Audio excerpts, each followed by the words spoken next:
Hello, Sally Henderson, high stakes leadership mentor, coming today for this edition of Mentor in Your Pocket. And I wanted to offer you something different. It's going to be a longer session, but I hope you're going to get incredible value out of it. Because this morning I gave a webinar to the IPA and we had a tremendous group of people who showed up to learn about what I believe is important around don't bring your whole self to work. There were so many positive comments and feedback about how this session helped people that I thought, right, I'm going to do a quicker, faster version because I don't believe you have an hour to spare for this video to give you the essence of that session so I can be helping you as part of my leadership community. So why do I not think you should bring your whole self to work? Well, let me just show you. Hang on, let's make this work. Okay, so just to recap, for anyone who doesn't know me, I am a high-stakes leadership mentor. I just adore the job I do, and I adore the fact I get to work with the best and make them better in leading brands and creative agencies. But even the best need the kind of help that I offer because it does make them better. Because look at this, okay? I think it's time that we embrace the fact that the world of work and the world outside of work are different. And that's brilliant. That's something to be celebrated and cherished, not something to try and continually smash together. Because work and home life rightly have different expectations, different norms, different codes of conduct. You know, if I spoke to my colleagues like I speak to my husband, isn't that a bit weird? And I have a saying that to me, it's a terribly sad day when you are just the same with your family and closest friends as you are with your colleagues. Because your family, hopefully, would never fire you based on a spreadsheet, would they? Yeah, they're different. So we have permission to be different, still be ourselves, but it means you don't have to be this. You don't have to be always on. And especially since COVID, goodness me, the boundaries have got blurred, haven't they? And you see these three things happening all the time. Lots of burnout, high stress. And this is the reason I'm giving this webinar to you today, is because this word overwhelm is really out there amongst senior leaders. You've been coping with such a lot for so long, and it's not relenting. This fact that you think you have to be everything to everyone at all times, or is the common understanding anyway, is not healthy. This is how I think a lot of people are feeling about the world of work, the world of leadership, and how to juggle that with the home life, especially because ways of working are not clear. This is how people are experiencing what's right for our staff, what's right for us, what's right for the economy. We just don't know yet. So what to do about it? I believe it calls for a new approach to managing your work and life, that yes, you be your authentic self, but you do maintain this balance between work and life. Because I do believe there's a difference, and I will have a happy debate with anyone about that. I want you to adopt a beginner's mind for this very rapid video, because a lot of what I'm going to share with you will sound obvious and it's easy to dismiss. Do that at your peril. Okay, we're going to cover these things. You can pause the video to look at that. The most important thing I want you to know from this session for this mentor in your pocket is the importance of boundaries. And boundaries are one of the most challenging things, I think, for people to get right at this point in time, because our boundaries that were preset before COVID got blown up. I'm not saying they were the right boundaries, but there were boundaries. Now, as we're coming into this new way of working, which isn't new anymore, is it new? Who the hell knows? Boundaries are really blurred. You don't even have that commute, as someone said in the webinar this morning, these rituals of how you get ready for work and how you leave work, they've all gone. Commuting's not the same. Not a bad thing necessarily, but what replaces it? And you can see in this image, I haven't used a straight line because boundaries between work and home are always changing. And you have to, though, be able to decide what's the sand and what's the sea, so you can create healthy boundaries that work for you, work for your company, and work for your life. So we did a big thing this morning on the webinar about what's the cost if you don't have good boundaries in place. And gosh, it flowed like water around frustration, tiredness, overwhelm, disengaged, not in control, lacking focus, on and on and on and on it went. And here is what I believe happens. That word again, overwhelm, difficult relationships, both in and out of work. Now, as I said, I'm going at pace for the purpose of this video. When I asked the people, there's 87 people on the call this morning, I asked them to come to me with what's the benefit of having boundaries in place, We got answers, but it was interesting. I got half as many answers as what's not in place, because I believe we're much more used to working without boundaries in place than we are with them, especially in the creative agency world. But what came out is if you do have good boundaries, you have better focus, you have better relationships, you're calmer, you're more present, and you're more effective. Who wouldn't want that? But this is the thing that disrupts it, the goddamn ego. We all have one, whether you're an introvert or an extrovert, we all have an ego. And the danger, I believe, about having everything on at all times, being exactly the same at work and at home, is therefore yourself and your identity gets confused.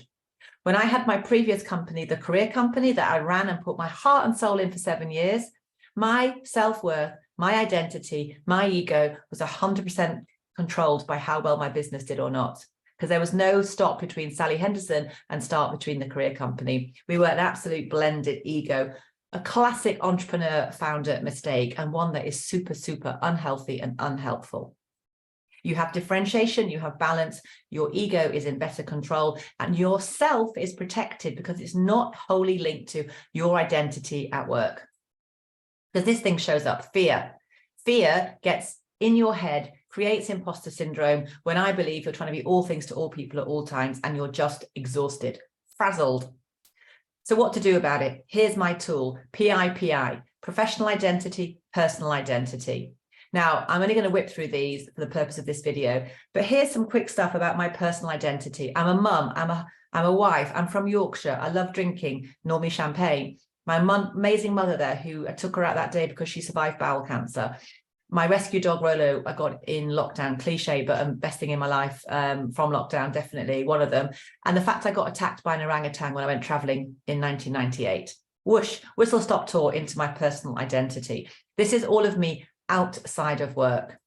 In work, I'm these things. Oops, hang on. I love to be a public speaker. I love to give away days for teams. I work at the heart of change in high stakes situations. A cliche, but I give those light bulb moments. And what came out from the webinar this morning was people said, oh my God, I've got a fresh perspective, new clarity, reinvigorated, more motivated. Isn't that something that is worthwhile doing? Yes, I love it. It's my professional identity. I also want to be the reason someone smiles today. And I've created my own approach called the Real Method with all of my toolkit, of which I'm sharing one with you today. Now, PIPI is really powerful because it helps me understand who am I outside of work and who am I inside of work. But very, very importantly, how do I cherry pick? You see, I'm not a designer. How do I cherry pick between those identities so they can work well for me, but not clash and overwhelm each other? So if I'm working with a client who's a parent, I can relate. Someone who's a dog lover, we might indulge in that. But I won't bring that in if it's not relevant. But you can only have this space when you understand who you are outside of work and who you are inside of work. Interesting challenge. A lot of people I ask to do this, when I first say, could you just create a vision board about your personal self? They have to think, and especially about their professional self. God, what do I want to put in it? And most importantly as well, what do I want to not put in it? Because by having this identity understood, you can create boundaries from within yourself. How well are you owning and living healthy boundaries right now? Do you even have any? Could you write them down? That's the question I posed to the group this morning. It provoked some really interesting thoughts and discussion. But I believe don't be all things to all people. Have that space because difference is beautiful. Difference is brilliant. And difference really supports balance. Okay. So what I want you to do from this Mentor in Your Pocket, I want you to create a vision board to reflect your personal self. I want you to create a vision board to reflect your professional self. And now here's the thing, be honest, because this is not an Instagram opportunity here, people, to go, wow, look at my flash life, isn't it amazing? No, this is for you to be honest and truthful. And you know what? If your life isn't where you want it to be, either privately or professionally, that's okay. Acknowledgement is the first step to changing it. So do a vision board that reflects how your life is currently, the yin and the yang, and also do a vision board of how you'd like it to be. You know, dream big. What do you want to change about these kind of things? Once you've got that vision in place, you make it tangible, then you can take action to change it. Same goes for professional identity. Okay, unless you can make it real, I think it's much harder to actually make it happen. But the only thing that's going to work is boundaries. Okay, it's not about being everything to everyone on all the time, total blend, total mashup, because in my book, and it's my personal opinion, That's a stressful and hard way to live, and not as effective when you celebrate difference that comes from professional and personal relationships, ways of working, codes of conduct, ways that you show up. You're still yourself, you're just choosing which part of you to use when. So very important, you've got to have some practical tips. You've got to have a rhythm to your day to underpin this. You know, how do you differentiate between home and work, and what are your rituals for plugging in and plugging out? Be disciplined. Change doesn't happen overnight. It takes effort and energy, so keep going. Communicate your boundaries with others and ask for theirs. Yeah, it's always a co-created piece around relationships. Recontract with work and significant others. Do you have great boundaries and agreements for your domestic world just as much as your professional world? But most importantly, to start with, do you have a good contract with yourself about how you're going to choose to show up at work, at home, and how you'll be your true self, but celebrate the space between those worlds and celebrate the difference between those worlds? And last but not least, be kind and be patient with yourself and others, because kindness, I think, is the biggest power we have when we're supporting ourselves and others through change. Okay, there you go. Quick. Oh my God, what a quick whistle-stop tour of PIPI. Just one of the tools from the real method. I will look to bring as much as I can to you through these Mentor in Your Pocket sessions. Again, a bit of a piece how we've covered today, not as in depth today because I'm giving you a fast mentor in your pocket. Any questions you have, any reflections you have, get in touch. You're already part of my newsletter. Woohoo! That's why you get this bonus content. But if I can help in any other capacity, be that senior teams or yourself, or you want to chat, just check in. And also go to my website. In a few weeks, it's going to look amazing. At the moment, it's not. But there's a lot of great content on there for free in the Learning Hub. So forgive the look and feel, that is being repaired. Most importantly, it was more important for me to get the content out to help you than worry about it looking great at this point. So mentor in your pocket, don't bring your whole self to work. Be individual, be different, celebrate the difference between work and home, put those boundaries in place, and you will be a happier, more effective, higher performance leader, happier human being as a result. Take care. As I just go to stop the recording now. Where's it gone? There it is. Take care. Bye.